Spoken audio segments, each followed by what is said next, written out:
बिस्मिल्लाहिर्रहमानिर्रहीम। Last class के अंदर बच्चों जो कि हमने आपको ऑस्मोरेगुलेशन और एक्सक्रीशन के हवाले से जो क्लास ली थी आपकी, उस क्लास को हमने वाइंड अप किया था ऐसी जगह पर जहां पर हम ये कैरेक्टर्स पढ़ रहे थे कि मरीन बोनी फिशेस कैसे जिंदा रहेंगी और क्या कैरेक्टर्स होंगे उनके, सॉल्ट को इनटेक करेंगी और वाटर को आउट करेंगी ताकि अपनी बॉडी के ऑस्मोरेगुलेशन को मेंटेन कर सके। याद रखिए ये वो फिशेस हैं जो वाटर को लूज करती हैं और सॉल्ट को गेन करती हैं। इसी तरह से ये वॉल्यूम जो है किसका, यूरिन का, स्मॉल अमाउंट के अंदर यूरिन को जो है वो अपनी बॉडी से बाहर निकालेंगे। आइए हम बोनी फिशेस की तरफ चलते हैं, जो आज आपका टॉपिक है उसको आज हम स्टार्ट करते हैं बोनी फिशेस के हवाले से मरीन के अंदर। सो मरीन बोनी फिशेस के बारे में हम डिस्कस करते हैं। पहली बात याद रखिए कि मरीन बोनी फिशेस जो होती हैं वो गेन करती हैं सॉल्ट फ्रॉम एनवायरनमेंट। बात समझ में आ गई? जब वो सॉल्ट को गेन करेंगी एनवायरनमेंट से और इसी तरीके से वो वाटर को लूज करेंगी। क्यों? क्योंकि इनके एनवायरनमेंट के अंदर क्या चीज मौजूद है, सॉल्टी वाटर मौजूद है। सॉल्ट को इनटेक करेंगे, वाटर को रिमूव आउट करेंगे। इसी तरह से इनके पास जो डिस्टल ट्यूब्यूल्स होती हैं इनके किडनी के अंदर, इनकी किडनी यानी नेफ्रॉन का जो स्ट्रक्चर है, उन स्ट्रक्चर के अंदर डिस्टल ट्यूब्यूल्स या डिस्टल कन्वोल्यूटेड ट्यूब्यूल्स जो हैं वो क्या होंगी, मौजूद नहीं होंगी। जबकि इनका ग्लोमेरुलस यानी कप लाइक स्ट्रक्चर, जहां पे यूरिन ब्लड से क्या होगा, छन जाएगा, जिसके बाद ब्लड बॉडी के अंदर चला जाएगा और वाटर और उसके साथ जो यूरिन होगा वो पास आउट हो जाएगा। तो ग्लोमेरुलस छोटी अमाउंट के अंदर इनके पास मौजूद होगा, एडजस्ट होगा, अमाउंट ऑफ यूरिन के एतबार से उसको एडजस्ट करेगा। आपको ये फिशेस जो है बोनी फिशेस आपको आपके इलाकों में भी मिल सकती हैं, नॉर्दर्न साइड्स पर भी आपको मिल सकती हैं। आप इसे खाते भी हैं और इसे खाने का एक अलग जायका भी है। आइए जरा हम आगे चलते हैं। जब हम आगे चलते हैं तो ऑस्मोरेगुलेशन हम बात करते हैं किसके अंदर, फ्रेश वाटर के अंदर। अभी तक जो चीज हमने डिस्कस की है वो मरीन वाटर के अंदर डिस्कस की है, मरीन ऑर्गेनिज्म के एतबार से डिस्कस की है। अब हम चलते हैं फ्रेश वाटर के अंदर। ऑस्मोरेगुलेशन किसके अंदर, फ्रेश वाटर के अंदर। याद रखिए कि हमने लास्ट क्लास में भी इस की को इस्तेमाल किया था, यानी कि लाइट ब्लू की वाटर को डिनोट कर रहा है और जबकि जो डार्क ब्लू कलर है वो सॉल्ट को क्या कर रहा है, डिनोट कर रहा है। तो इसका मतलब ये कि ये सॉल्ट और वाटर दोनों को इनटेक कर रही है फ्रॉम देयर सराउंडिंग, अपनी सराउंडिंग से बाय माउथ, ठीक है जी, अपने माउथ से गेन कर रही है वाटर को and some oil in food, अपना जो खाना है वाटर के हवाले से जो पानी के अंदर है उसे भी गेन कर रही है।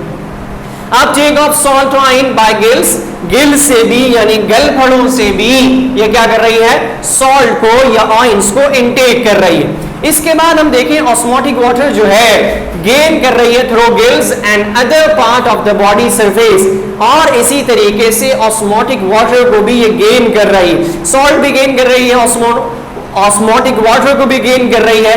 लेकिन अब जो चीज आपने देखनी है वो एक्सक्रीशन जो इसकी हो रही है, यानी टॉक्सिक अनवांटेड मटेरियल को जो ये रिमूव आउट कर रही है, excretion of salt oil and large amount of water, ठीक है जी। Excretion of salt oil, salt को भी रिमूव कर रही है जो कि एनवायरनमेंट से इनटेक कर रही है, and large amount of water in dilute urine from kidneys. और इसी तरीके से जब ये लार्ज अमाउंट ऑफ वाटर को रिमूव कर रही होगी तो उसी के साथ लार्ज अमाउंट के अंदर यूरिन को भी क्या कर रही होगी, रिमूव आउट कर रही होगी। हमने जो पिछले स्लाइड के अंदर देखा बोनी फिशेस में, मरीन में, उनका अमाउंट ऑफ यूरिन जो था वो स्मॉल था क्वांटिटी के हवाले से, इनका क्या होगा, ज्यादा होगा, ताकि इनका होमियोस्टेसिस क्या रह सके, बैलेंस रह सके। आइए आगे चलते हैं। जब हम आगे चलते हैं तो मरीन कार्टिलेजियस फिशेस को देखते हैं। देखिए बच्चों, हमने पहले ही आपको ये डिस्कस करवा दिया था, हमने इस पर बात कर ली थी, bony fishes and cartilaginous fishes.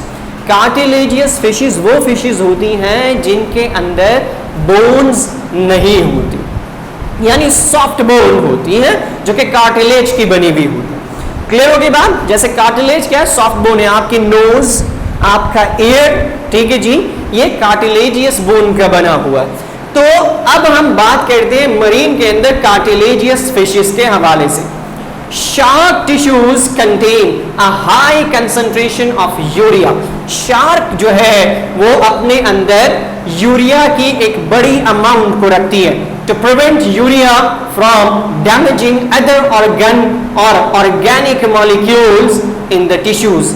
और किस लिए? ताकि उसे बचा सके कि उसके ऑर्गन जो है वो डैमेज ना हो सके।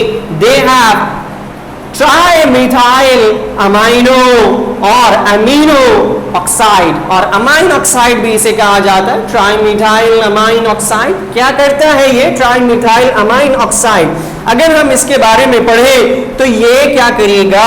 ट्राइमिथाइल, ठीक है जी, हम इसको अगर देखें तो ये एक्सक्रीशन पर काम करता है। किसके अंदर? बोनी फिशेस के अंदर या फिशेस के अंदर water soluble and non toxic oxide जो है उसको देखता है। किसके अंदर? मरीन के कार्टिलेजियस फिशेस के अंदर। बात समझ में आ गई? अच्छा, जब हम बात करते हैं किसकी? TMAO की, is the body of marine, ठीक है जी, फिशेस। देन उसके अंदर जो अमोनिया होता है उसे कन्वर्ट करता है इस प्रोसेस के अंदर, ताकि वो सिंप्लीफाई हो सके और उसकी बॉडी से बाहर निकल सके, क्योंकि क्वांटिटी ऑफ यूरिया जो है वो लार्ज अमाउंट के अंदर मौजूद है। देखिए फिशेस, अगर आप कहें कि यहाँ पे एक शार्क बना हुआ है और आप ये कहते हैं कि शार्क कार्टिलेजियस फिश है, देखिए शार्क बड़ा ऑर्गेनिज्म जरूर है, लेकिन इसके पास कोई प्रॉपर बोन नहीं। इसका जो कार्टिलेज होता है वो ऑल्दो इतना स्ट्रांग होता है, अगर इसके पास बोन होता है। अगर आप सिंपल से एग्जांपल देखें कि शार्क अगर किसी ऑर्गेनिज्म के पीछे शिकार की हैसियत से, यानी शिकार को शिकार करने के लिए, यानी शिकारी बनकर उसके पीछे जाता है, तो ऑर्गेनिज्म अगर एकदम मूव कर जाए, यानी सीधा चलते हुए एकदम डाइवर्ट हो जाए दूसरी साइड पर, तो शार्क बहुत आगे तक जाता है और आगे से फिर एक लंबा कट काट के आता है। ये सबसे अच्छा तरीका होता है शार्क से बचने और उसे डॉच करने का।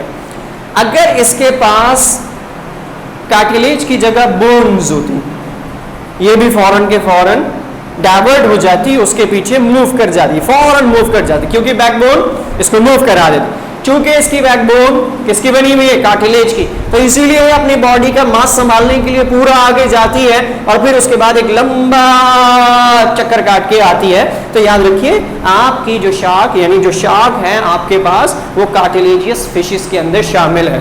बात समझ में आ गई? आइए आगे चलते हैं। अच्छा जी, जब हम आते हैं तो हम इसके अंदर थोड़ा सा फ्लो चार्ट को डिस्कस कर लेते हैं, और वो फ्लो चार्ट हम देखते हैं एनिमल्स के अंदर। इनफ्लो एंड आउटफ्लो, यानी किस चीज को इनटेक कर रहा है, किस चीज को बाहर निकाल रहा है, और इनका जो यूरिन होगा, यानी यूरिया जो होगा इनका, वो किस मिकदार के अंदर होगा, इस पर भी हम डिस्कस करते हैं। एनिमल फ्रेश वाटर के अंदर जो रहते होंगे, ठीक है जी, लाइज, ठीक है जी, और lives in water less concentrated than body fluid. इनका जो कंसंट्रेशन होगा किसका? कंसंट्रेशन किसका? इनकी बॉडी का सराउंडिंग से थोड़ा सा चेंज होगा। Fish tend to gain water and lose salt. ये क्या करेंगी? वाटर को इनटेक करेंगी और सॉल्ट को रिमूव आउट करेंगी। आप इसे जाइए कंपैरिजन कर लीजिए उस चार्ट के अंदर जिसके अंदर आप किसका पढ़ रहे थे? आप मरीन फिशेस का पढ़ रहे थे। इस चार्ट को कंपेयर कर लीजिए, आपका डिफरेंशिएट निकल आएगा, आपका डिफरेंस निकल आएगा दोनों के अंदर। अब आइए इनफ्लो एंड आउटफ्लो को। सॉल्ट जो होगा इन होगा, ठीक है जी, एक्टिव ट्रांसपोर्ट के हवाले से। सो एक्टिव ट्रांसपोर्ट क्या करती है? रिक्वायर करती है एनर्जी, जबकि passive transport does not require any energy. तो सॉल्ट इनटेक होगा बाय एक्टिव ट्रांसपोर्ट, ठीक है जी, with the help of gills. ये गिल्स के जरिए सॉल्ट को इनटेक करेगी, जबकि H2O जो होगा वो भी क्या हो रहा होगा? इनकी बॉडी के अंदर ट्रांसपोर्ट हो रहा होगा with the help of mouth और with the help of surface of the body.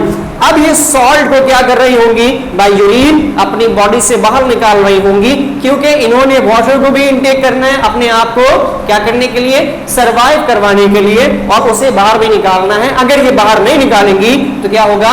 इनकी बॉडी को नुकसान हो सकता है। अब इनकी अगर हम यूरिन की बात कर ले तो लार्ज वॉल्यूम जो होगा यूरिन का, ये ज्यादा क्या करेंगी? वॉल्यूम के एतबार से यूरिन को बॉडी से बाहर निकालेंगी। अच्छा जी, जो यूरिन होगा is less concentrated than body fluid, और जो इनका बॉडी फ्लूइड होगा उसके एतबार से इनका जो यूरिन होगा वो लेस कंसंट्रेटेड होगा, जिसके एतबार से इन दोनों के अंदर, मिसाल के तौर पर आपके फ्रेश वाटर और इसी तरीके से मरीन वाटर ऑर्गेनिज्म के अंदर अगर आप डिफरेंशिएट करना चाहते हैं तो इसको इसको इसको कंपेयर कर लीजिए उस स्लाइड से जिसके अंदर आपने क्या पढ़ा, फ्रेश वाटर की जगह पर आपने मरीन वाटर ऑर्गेनिज्म को पढ़ा, तो आपका डिफरेंशिएट निकल आएगा। बात समझ में आ गई? आगे चलते हैं नेक्स्ट क्लास में, जब यानी नेक्स्ट टॉपिक पर जब हम आते हैं या फिर आपकी नेक्स्ट स्लाइड पर जब आप आते हैं तो हम दोबारा से एक शार्क को कंसिडर करते हैं। देखिए शार्क क्या करता है, वाटर एंड सॉल्ट, ठीक है जी, वो क्या करता है, अपने माउथ से इनटेक करता है। आप टेक ऑफ सॉल्ट और आयंस बाय गिल्स, अपने गिल से भी इनटेक करेगा और माउथ से भी सॉल्ट और वाटर को इनटेक करेगा, जबकि ऑस्मोटिक वाटर जो है वो से गेन करेगा through gills and other surface of the body, अपनी बॉडी से। सॉल्ट यहां से भी इसके अंदर आ रहा है, यहां से भी आ रहा है, इसकी बॉडी सरफेस से भी आ रहा है, तीनों जगह से सॉल्ट इसकी बॉडी में आ रहा है। Ion and water lost in urine.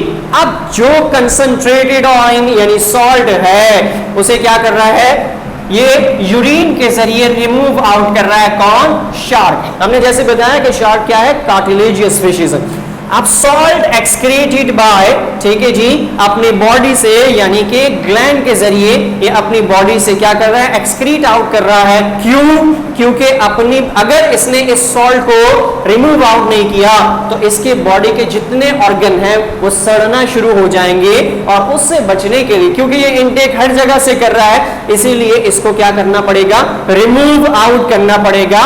कहां से? अपने ग्लैंड से, जो कि सॉल्ट सेक्रेटेड ग्लैंड भी कहलाते हैं। आगे बात समझ में? आगे आइए हम दूसरे ऑर्गेनिज्म यानी ऐसे ऑर्गेनिज्म जो कि आपके बोनी फिशेस के एतबार से होते हैं। अब बोनी फिशेस को दोबारा से थोड़ा सा डिस्कस कर लेते हैं फ्रेश वाटर के अंदर। फ्रेश वाटर फिशेस, ठीक है जी, conserve salt in their distal tubules. उनमें क्या था, उनके जो fresh water marine water bony fishes थी उनके अंदर क्या था, डिस्टल ट्यूब्यूल क्या था, एब्सेंट था। इनके अंदर डिस्टल ट्यूब्यूल होगा and excrete large volume of dilute urine. ये डाइल्यूट यूरिन को लार्ज अमाउंट के अंदर अपनी बॉडी से बाहर निकालेंगे ताकि इनके बॉडी का बैलेंस रह सके। अब हम थोड़ा सा कंपैरिजन कर लेते हैं। Marine bony fishes are hypoosmotic. हमने ये पढ़ लिया था शुरू की क्लासेस के अंदर कि हाइपरटोनिक, हाइपोटोनिक और ऑस्मोटोनिक क्या होता है। हाइपोऑस्मोटिक विच मींस, हाइपो मींस बहुत ज्यादा, ठीक है, यानी क्या ज्यादा, वाटर या सॉल्ट ज्यादा, किससे, बॉडी के अंदर वाले मटेरियल से। एग्जाम्पल के तौर पे समझा रहा हूं मैं, ठीक है जी, कंपेयर्ड विद देयर एनवायरमेंट। क्या होगा, हाइपोऑस्मोटिक होंगी कौन, मरीन बोनी फिशेस। तो अगर आपका ये एमसीक्यूज बनता है marine bony fishes are hypoosmotic, hyperosmotic, isoosmotic, तो आपने हाइपोऑस्मोटिक को डिस्कस करना है और इसे आपने मार्क करना है और इसे आपने क्या करना है, लिखना है। ये भी आपका एमसीक्यूज बन सकता है कि fresh water fishes conserve salt, ठीक है जी, in their distal tubules and excrete large amount of dilute urine. ये आपका पूरा एमसीक्यूज है। Large amount of dilute urine कौन प्रोड्यूस कर रहा है, फ्रेश वाटर फिशेस प्रोड्यूस कर रही है। आइए आगे, देयर किडनीज हैव स्मॉल, ठीक है जी, ग्लोमेरुलाई। याद रखिए हमने आपसे कहा कि आपके किडनी के नेफ्रॉन के स्ट्रक्चर के अंदर एक कप लाइक स्ट्रक्चर होता है जहां पे आपके बॉडी का ब्लड आता है, क्योंकि आपका ब्लड ट्रांसपोर्टेशन का काम करता है और वही अपने पास क्या रखता है, तमाम टॉक्सिक मटेरियल को बॉडी में मूव करा रहा होता है। तो वो आपके किडनी से आ जाता है आपके नेफ्रॉन यानी ग्लोमेरुला या ग्लोमेरुलस के अंदर। अब वहां से वो साफ होता है और ब्लड आपकी बॉडी में दोबारा चला जाता है, और जो यूरिन होता है यानी टॉक्सिक मटेरियल होता है वो आपके ब्लैडर और उससे लोअर पार्ट से यूरिथ्रा और यूरिटर के जरिए वो बॉडी से बाहर निकल जाता है। तो ग्लोमेरुला इनके पास स्मॉल होंगी and some lack glomeruli entirely, और कुछ ऐसी होंगी जिनके पास बिल्कुल भी ये वाला पार्ट मौजूद नहीं होगा उनके नेफ्रॉन में। फिल्ट्रेशन रेट जो होगा इनका आर लो, ठीक है जी। इनकी फिल्ट्रेशन जो होगी यानी किसकी, जिनके पास स्मॉल ग्लोमेरुला है। अब ग्लोमेरुला समझ लीजिए एक छन्नी की तरह से काम करता है। सिंपल सी एग्जांपल, आप चाय कप में डालते हो या फिर आप बाउल में जब पकाते हो तो बाउल में पकाने के दौरान उसमें बहुत सारी पत्ती भी आप इस्तेमाल करते हो। तो आप चाय के कप में पत्ती तो नहीं डालते, आप उसे छानने के लिए एक छन्नी का इस्तेमाल करते हो। आई बात समझ में? या आप ये कह लो कि गॉज का इस्तेमाल करते हो। इसी तरह से आप दूसरी चीज़ों को भी छानने के लिए एक छन्नी का इस्तेमाल करते हो। आपकी किडनी के अंदर ये वाला पार्ट एक छन्नी का काम करता है, आपके ब्लड में से टॉक्सिक मटेरियल को छान देता। अब जब ये मौजूद ही नहीं है तो इनका फिल्ट्रेशन यानी फिल्टर पावर इतना स्ट्रॉन्ग नहीं होगा। आप सिंपल एग्जांपल इसकी और ले लो, आप के घर के अंदर अगर फिल्टर प्लांट लगा हुआ है तो उसके अंदर भी एक ऐसी बहुत सारी छन्नियां लगी हुई होती हैं जिससे वाटर छन छन कर साफ होकर आपके सामने आ रहा है। अब फिल्ट्रेशन कैसे होगी इनके अंदर जब इनके पास स्मॉल है और किसी के पास कंप्लीटली मौजूद ही नहीं, तो फिल्ट्रेशन रेट इनका बहुत लो हो जाएगा, ठीक है जी। And very little urine is excreted, जिसकी वजह से ये बहुत कम अमाउंट के अंदर यूरिन को एक्सक्रीट आउट कर सकेंगे। बाकी क्यों? क्योंकि ये वाला पार्ट उनके एक्सक्रीशन यानी टॉक्सिक मटेरियल से फिल्ट्रेशन के प्रोसेस को कर ही नहीं रहा। बात समझ में आ गई? नेक्स्ट आइए आगे। जब हम आगे चलते हैं तो हम किडनी के बारे में बात कर लेते हैं थोड़ी सी। फिशेस के अंदर ही रहते हुए, फिशेस के अंदर nitrogenous waste toxic material, unwanted material को कहा जाता है, जिसके बेसिस के ऊपर अगर वो आपकी बॉडी में रहे तो आपकी बॉडी को बहुत ज्यादा नुकसान हो सकता है। इसकी एग्जांपल ऐसे समझ लीजिए, अगर किसी को डाइजेशन नहीं हो रही तो डाइजेशन न होने की वजह से उसकी एक्सक्रीशन नहीं हो पाएगी। एक्सक्रीशन नहीं हुई तो उसका स्टूल या यूरिन जो है उसकी बॉडी में रहना शुरू हो गया। बॉडी में रहने की वजह से अगर स्टूल है तो उसके बैक्टीरिया जो होंगे वो उसके सराउंडिंग को खराब करना शुरू करेंगे, और सराउंडिंग को खराब करते करते यानी मिसाल के तौर पर आपको क्या हो गया कि आपको कॉन्स्टिपेशन हो गया। अब कॉन्स्टिपेशन होने की वजह से आपका पेट भी खराब, सब कुछ खराब। इसी तरह से अगर यूरिन आपको पास आउट नहीं हो रहा तो आपके ब्लड में चढ़ जाएगा। ब्लड में चढ़ने की वजह से क्या होगा कि वो सारा का सारा टॉक्सिक मटेरियल आपके ब्लड में सर्कुलेट करना शुरू करेगा। आपके हार्ट तक पहुंचेगा तो आपको फिट्स पड़ सकते हैं। आपके हार्ट पे पहुंचेगा तो आपका हार्ट पंप करना सही से काम नहीं कर सकता। आपके लंग्स में अगर चला गया तो लंग्स में पानी भी भर सकता है, लंग्स सही से रिस्पायर भी नहीं कर सकता। तो आइए जरा हम देखते हैं the type and quantity of an animals waste product may greatly affected its water balance। उसके बैलेंस यानी वाटर के बैलेंस के ऊपर सबसे ज्यादा असरअंदाज होने वाली क्या चीज है? एनिमल्स की एक्सक्रीशन, जो कि पानी के अंदर मौजूद है।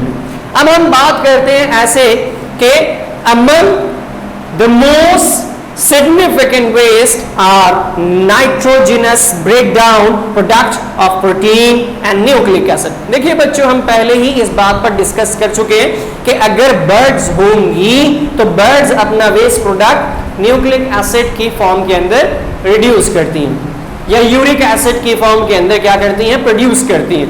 और अगर हम बात करें फिशेस की जो पानी के अंदर मौजूद हैं, वो अपनी एक्सक्रीशन अमोनिया की फॉर्म के अंदर प्रोड्यूस करती हैं, जबकि एनिमल जो है वो यूरिन की फॉर्म में प्रोड्यूस करता है। कंपैरेटिवली हम इन सबको मिलाकर वेस्ट प्रोडक्ट कहते हैं, ठीक है जी। Fish typically produce toxic ammonia, ठीक है जी। हमने आपसे क्या कहा? फिश प्रोड्यूस करती हैं क्या? अमोनिया प्रोड्यूस करती हैं, NH3 rather than less toxic compound. इस वजह से हम ये कहते हैं कि सबसे ज्यादा टॉक्सिक वेस्ट प्रोडक्ट जो होता है वो कौन सा है? अमोनिया। अमोनिया कौन प्रोड्यूस कर रहा है? फिशेस, ठीक है जी। और यूरिक एसिड कौन प्रोड्यूस कर रहा है? बर्ड्स। यूरिन कौन प्रोड्यूस कर रहा है? एनिमल्स, हायर एनिमल्स कंसिडर कर लीजिए। तो ये क्या होगा? मोर टॉक्सिक होगा as compare to any other. Then abundance of water to dilute toxic material, और ज्यादा मिकदार के अंदर वाटर मौजूद होगा ताकि उसे क्या किया जा सके, डाइल्यूट टॉक्सिक मटेरियल के एतबार से देखा जा सके। आइए आगे चलते हैं। जब हम आगे चलते हैं तो हम ये देखते हैं कि एक फ्लो चार्ट के एतबार से जो चीज हम अभी डिस्कस कर रहे थे, मिसाल के तौर पर अगर हम देखें एक्वाटिक ऑर्गेनिज्म तो इनके अंदर जो पार्ट बन रहा है यानी इनका मेटाबॉलिज्म जो हो रहा है वो प्रोटीन ब्रेक डाउन हुआ किसके अंदर, अमीनो एसिड के अंदर, और अमीनो एसिड ने जो है वो इनके अंदर बेस प्रोडक्ट बनाना। इसी तरह से न्यूक्लिक एसिड नाइट्रोजनस बेस के एतबार से और अमीनो ग्रुप को देखते हुए तीनों चीजें, क्योंकि नाइट्रोजन या फिर वेस्ट प्रोडक्ट को हम डिस्कस कर रहे हैं तो ऑर्गेनिज्म के अंदर यानी मैमल्स के अंदर भी डिस्कस किया जाएगा, इसी तरह से बर्ड्स के अंदर भी डिस्कस किया जाएगा। अगर हम बात करें एक्वाटिक एनिमल्स की जिसके अंदर फिशेस मौजूद हैं, तो फिशेस लार्ज अमाउंट के अंदर अमोनिया को प्रोड्यूस करती हैं और अमोनिया इनका क्या कहलाता है, टॉक्सिक मटेरियल जो इनकी बॉडी से रिमूव आउट होता है। जबकि अगर हम मैमल्स की बात करें, हम ऑल्दो मैमल्स को भी डिस्कस कर चुके हैं, या एम्फीबियंस को बात करें, एम्फीबियंस कौन होते हैं, जो डुअल लाइफ इस्तेमाल करते हैं। डुअल लाइफ इस्तेमाल करने से मुराद क्या कि आधी जिंदगी पानी में और आधी जिंदगी कहाँ, लैंड पर, ठीक है, खुश्की पर। क्लियर हो गई बात। तो एम्फीबियन, ठीक है, हम फिर इसके अंदर दूसरे ऑर्गेनिज्म को भी डिस्कस करते हैं, वो प्रोड्यूस करते हैं क्या, यूरिया प्रोड्यूस करते हैं। कहाँ, अपना टॉक्सिक मटेरियल किस बेस पे प्रोड्यूस करते हैं, यूरिया की हेल्प पर प्रोड्यूस करते हैं। देन अगर हम बात करें किसकी, रेप्टाइल्स की और बर्ड्स की हम बात करें, या इंसेक्ट्स की बात करें, या स्नेल्स की बात करें, घूंगा जिसे उर्दू में कहा जाता है, तो वो किस पे प्रोड्यूस करते हैं, यूरिक एसिड के फॉर्म के अंदर प्रोड्यूस करते हैं। अमोनिया, यूरिया, यूरिक एसिड, ये तमाम के तमाम क्या है, वेस्ट प्रोडक्ट हैं जो बॉडी से बाहर निकालना जरूरी है। ऑर्गेनिज्म अगर इसे रिमूव आउट ना कर सके तो उसकी बॉडी का होम्योस्टेसिस बैलेंस नहीं हो सकता। उसके बॉडी के होम्योस्टेसिस को बैलेंस करने के लिए अगर वो पानी के अंदर मौजूद है तो अमोनिया के फॉर्म के अंदर वो उसे बाहर निकाल रहा होगा, अगर वो मैमल्स की फॉर्म के अंदर मौजूद है या एम्फीबियंस के फॉर्म में मौजूद है तो वो यूरिया को प्रोड्यूस कर रहा होगा। देखिए, यूरिया खाद को भी कहा जाता है, इसीलिए हम इसे यूरिया कंसिडर करते हैं। और अगर बर्ड्स या फिर आपके इसी तरीके से रेप्टाइल्स होंगे, ठीक है जी, तो वो किसमें प्रोड्यूस कर रहे होंगे, यूरिक एसिड के फॉर्म के अंदर अपना वेस्ट प्रोडक्ट प्रोड्यूस कर रहे होंगे। आइए जरा आगे चलते हैं, इन चीजों को समझते हैं हम आगे चल के। किसके अंदर, ह्यूमन के अंदर। मेन के अंदर अगर हम एक्सक्रीटरी सिस्टम को देखें, याद रखिए प्यारे बच्चों, बहुत इंपॉर्टेंट लॉन्ग सवाल है, वो आपसे कहेगा कि ये बताइए कि मेन के अंदर, ह्यूमन के अंदर एक्सक्रीटरी सिस्टम कैसे काम कर रहा होता। तो आइए जरा हम मेन के अंदर एक्सक्रीटरी सिस्टम की बात करते हैं। The urinary system consist of, ठीक है जी, अब उन चीजों पर बेस करता है, नंबर 1 किडनीज, ठीक है जी, ब्लैडर, ठीक है जी, और इसी के साथ यूरेटर और यूरिथ्रा। अगर आप इन चीजों को देखें तो पेयर ऑफ किडनीज, क्लियर हो गई बात, किसके लिए जरूरी है, आपके यूरिनरी सिस्टम के लिए भी जरूरी है और इसी तरीके से आपके रिप्रोडक्टिव सिस्टम के लिए भी जरूरी है। अ पेयर ऑफ किडनीज, उसके साथ साथ आपके पास जो डक्ट आ रहा होगा, ट्यूब स्ट्रक्चर होगा, वो यूरेटर है जो कि किडनी को कनेक्ट करेगा किससे, ब्लैडर से। आपका तमाम का तमाम यूरिन वो इस ब्लैडर में आके क्या हो जाता है, स्टोर हो जाता है। यहाँ पे आपको प्रेशर लगना शुरू होता है और उस प्रेशर के एतबार से आप ये कहते हो कि भाई जल्दी से बाहर आ जाओ, मुझे सुसु आ रही है। आई बात समझ में? तो दरवाजा खटखटाते हो, नंबर लगाते हो, वो किस लिए? क्योंकि यहाँ पर स्टोर हो गया, प्रेशर पड़ रहा है, आपको फौरन पता चलता है कि जी अब आपको जो है वो वॉशरूम जाना है, आपको मस्जिद नहीं जाना। आई बात समझ में? किसी के घर में नहीं जाना, आपको कहाँ जाना है, वॉशरूम जाना। अब ये ट्यूब जिसने किडनी को किससे, ब्लैडर से कनेक्ट किया, वो क्या करेगा, टॉक्सिक मटेरियल यूरिन को ले आएगा ब्लैडर में। आई बात समझ में? और ब्लैडर से वो कहाँ आ जाएगा, यूरिथ्रा। यूरिथ्रा वो पॉइंट है जहां से आप इसके बाद उसे एक्सक्रीट आउट कर दोगे। तो ये वो चीजें जिसके अंदर पहली चीज जो कि आपकी क्या है, पेयर ऑफ किडनीज, बात समझ में आ गई। दूसरी यूरेटर, क्लियर हो गई बात। तीसरी आपके पास ब्लैडर, और चौथी आपके पास क्या, यूरेथ्रा। ये तमाम की तमाम जो 4 चीजें हैं ये किस पर काम करती हैं, आपके यूरिनरी सिस्टम पर काम करती हैं, ताकि आपका यूरिन जो है वो आपकी बॉडी से बाहर आ सके। आइए आगे चलते हैं। जब हम आगे चलते हैं तो हम इन चीजों को देखते हैं कि आया ह्यूमन का जो यूरिनरी सिस्टम है वो कैसे काम करे। पहली चीज याद रखिए कि किडनीज पेयर की फॉर्म के अंदर होती हैं।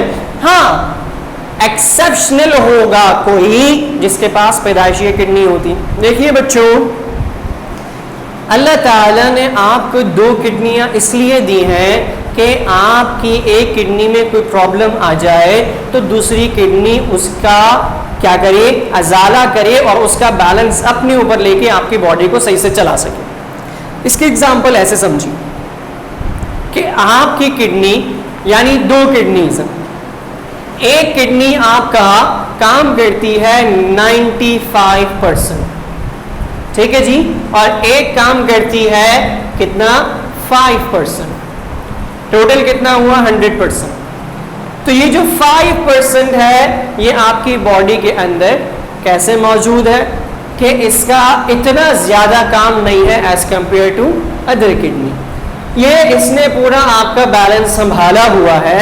इन केस अगर इसमें कोई खराबी आ जाती है तो आपका इस किडनी को रिमूव आउट किया जा सकता है बॉडी से और आपकी ये किडनी पूरा का पूरा वजन उठा सकती है। इसीलिए आप ये देखें कि जिन लोगों की किडनी खराब हो जाती है उन्हें दोनों किडनी ट्रांसप्लांट नहीं की जाती, उन्हें एक किडनी ट्रांसप्लांट की जाती है और वो उसमें नॉर्मल लाइफ गुजार रहे होते हैं। क्लियर होगी बात? बहुत बड़े बड़े ऐसे डॉक्टर हैं पाकिस्तान में भी और बाहर भी जो कि किडनी से रिलेट करते हैं, आपके नेफ्रो स्ट्रक्चर को देखते हैं, नेफ्रोसर्जन है, उनकी एक किडनी पैदाइशी एक किडनी बैलेंस पोजीशन में मौजूद है। तो अल्लाह ताला ने आपको एक एक्स्ट्रा दी है ताकि आपका बैलेंस जो है वो खराब न हो सके। तो किडनी फिस्ट साइज के अंदर एक ऑर्गन की फॉर्म में मौजूद होगी, ठीक है जी, मस्कुलर ऑर्गन की फॉर्म में होगी। आपके बॉडी के अंदर कहां पर मौजूद होगी, बिलो द डायफ्राम। देखिए बच्चों, डायफ्राम किसे कहते हैं, डायफ्राम पुली को कहते हैं। किसे कहते हैं, पुली को। अगर आप डायफ्राम को समझना चाहते हैं तो इस पार्ट को जरा देख लीजिए। आपकी बॉडी इस जगह से, ठीक है जी, यहां से ऊपर आपका क्या है, लंग्स मौजूद है, ठीक है बच्चों, ये आपके क्या है, लंग्स मौजूद हैं। अब ये वो पोर्शन जहां से आपकी बॉडी इनहालेशन और एक्सहालेशन कर रही हो, यानी ये वाला लोअर वाला पोर्शन जहां से आपकी बेली ऊपर नीचे हो रही होती है, इसे कहा जाता है डायफ्राम। क्या कहा जाता है, डायफ्राम कहा जाता है।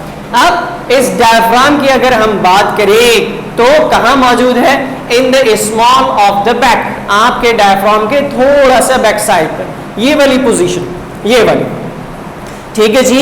आपकी किडनीज आगे मौजूद नहीं होती, आपकी किडनीज यहां मौजूद होती हैं, ये पार्ट है आपके किडनीज का। क्लियर हो गई बात? तो आपकी किडनी यहां पर मौजूद होंगी just toward back side. Clear हो गई बात?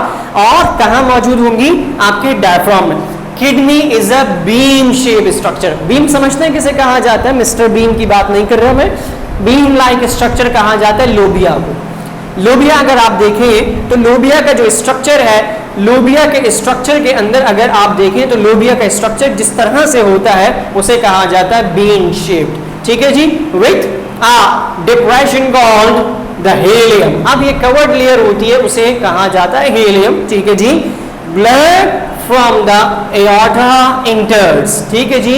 एओर्टा आपके कहां से कनेक्ट है, आपके हार्ट से कनेक्ट है।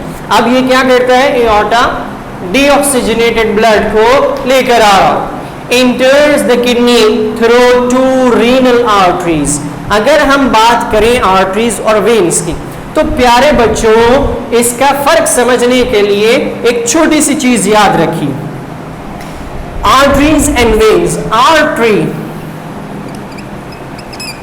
अगर आर्टरी की बात करें तो आर्टरी का मतलब है ब्लड आपकी बॉडी से दूर चला गया, जब आपके हार्ट से कोई चीज दूर जाती है तो आपका हार्ट क्या हो जाता है?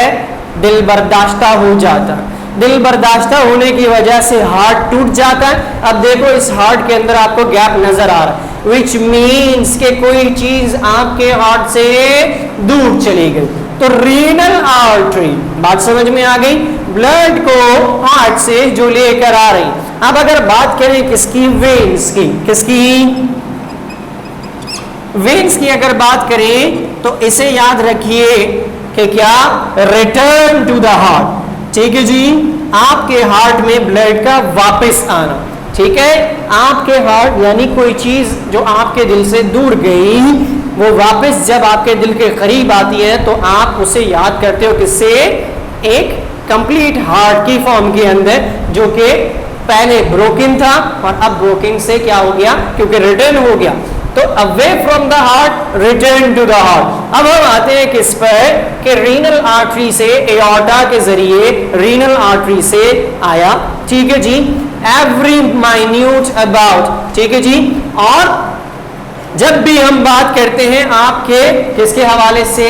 आपकी क्लॉक के हवाले से। हर एक मिनट के अंदर, every minute about 20% of our blood passes into the kidneys. आपके बॉडी का 20% ब्लड जो है वो आपकी किडनी के पास हो जाता है। याद रखिए कि अगर हम बात करें किसकी? एक नॉर्मल, किसकी? मेल की। तो मेल के अंदर 5 लीटर ब्लड मौजूद होता है अप्रोक्सीमेटली, और फीमेल के अंदर 4.5 लीटर।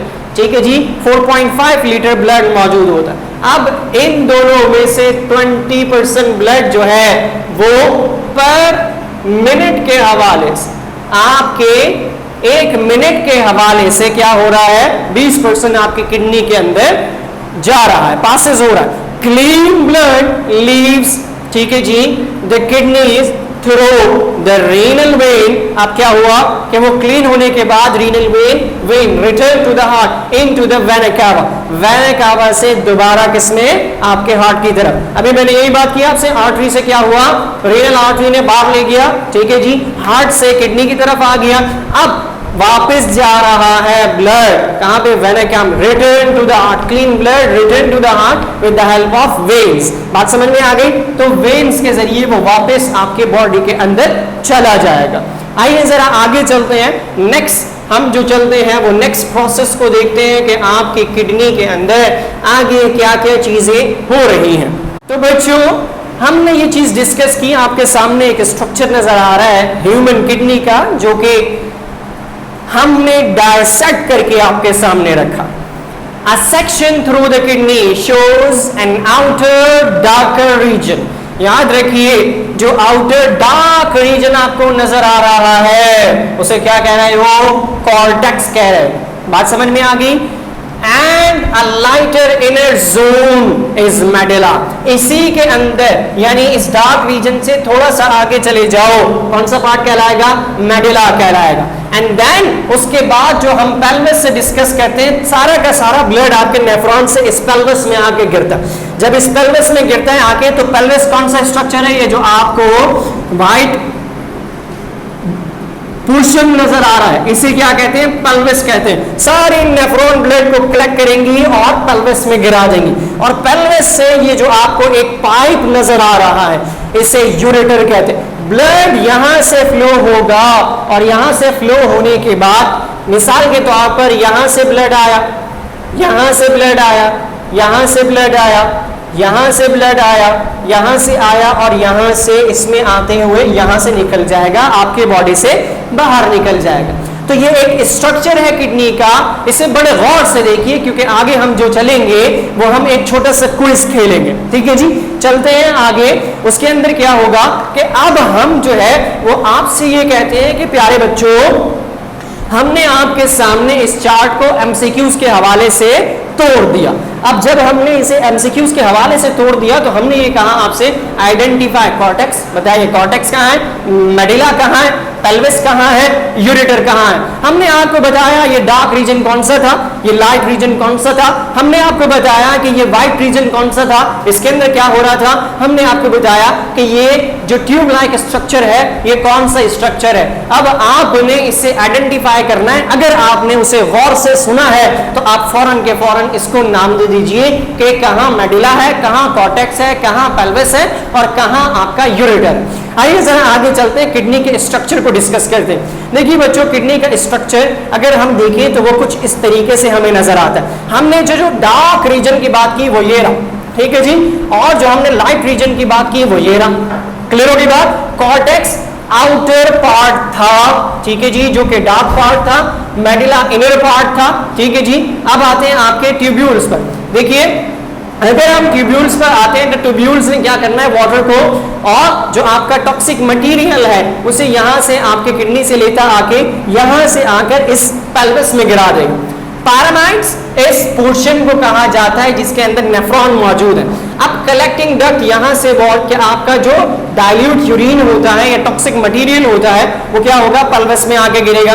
रीनल वेन, ठीक है जी, वेन ने क्या करना था, आपके रीनल वेन, वेन से आपको याद आया कुछ, वेन क्या हो रहा है, वापस कहां जा रहा है, आपके हार्ट के अंदर। आर्टरी क्या कर रहा है, आपके किडनी के अंदर हार्ट से आ रहा है, यानी ये हार्ट की तरफ जा रहा है और ये हार्ट से वापस आ रहा। तो हार्ट से आया, रीनल आर्टरी ब्लड को लेकर आई, यूरेटर ने क्या किया, पेल्विस से सारा का सारा आपका जो यूरेटर है उसने कलेक्ट कर लिया किसको, आपके यूरिन को, और नीचे गिरा दिया। अब हम जरा बात करते हैं internal parts of the kidney. पहला कॉर्टेक्स, दूसरा मेडुला, तीसरा पैरामाइट, तीसरा पेल्विक्स, चौथा ग्लोमेरुलस, ठीक है जी। ग्लोमेरुलस क्या हुआ, कौन सा पार्ट होता है, ये वाला पार्ट होता है जो कि कप लाइक स्ट्रक्चर होता है। आई बात समझ में। देन उसके बाद बोमेन कैप्सूल, बोमेन कैप्सूल ये वाला पार्ट है, ठीक है जी। लूप ऑफ हैनेले या लूप ऑफ हैनेले, यहाँ ये पार्ट मौजूद है। डिस्टल कैनुलेटेड मौजूद, ये मौजूद है। देन उसके बाद आपकी जो कलेक्टिंग डक्ट होती है वो ये कलेक्टिंग डक्ट है, यहाँ से आपका यूरिन पास आउट हो जाएगा। आज की क्लास के अंदर हम इस किडनी के स्ट्रक्चर को यहीं पर रखते हैं।